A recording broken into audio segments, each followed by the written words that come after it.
অনলাইনে বার্থ সার্টিফিকেটের আবেদন করার পর যদি অ্যাকনোলেজমেন্ট নাম্বার নিতে ভুলে যান বা হারিয়ে ফেলেছেন অ্যাকনোলেজমেন্ট নাম্বার, চিন্তার কোনো কারণ নেই। খুব সহজেই আপনারা দেখে নিতে পারবেন কোথা থেকে পাবেন অ্যাকনোলেজমেন্ট নাম্বার এবং কিভাবে পাবেন।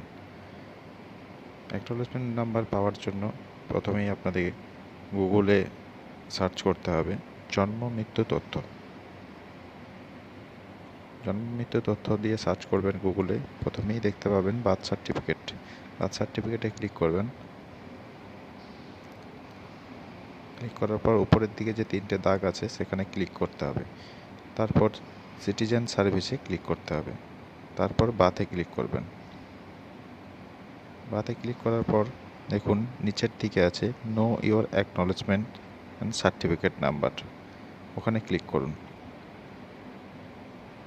দেখুন একটি নতুন পেজ ওপেন হয়েছে।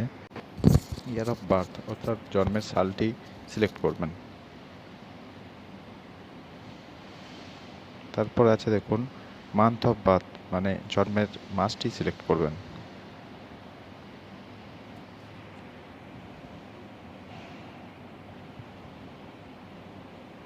এরপর দেখুন বেবি নেম অ্যাটলিস্ট 3 ক্যারেক্টার, নামের প্রথম 3টি অক্ষর। তারপর মাদার ফার্স্ট নেম, নামের প্রথম 3টি অক্ষর। তারপর ফাদার ফার্স্ট নেম, প্রথম 3টি অক্ষর। তারপর সার্চে ক্লিক করুন। ক্লিক করার পর দেখুন নিচের দিকে চলে এসেছে entry date, baby name, mother name, এটি মিলিয়ে দেখে নেবেন। তারপর স্লাইড ডান দিকে সরাবেন, এখানে পেয়ে যাবেন অ্যাকনোলেজমেন্ট নাম্বার, সার্টিফিকেট নাম্বার এবং রেজিস্টার্ড মোবাইল নাম্বার।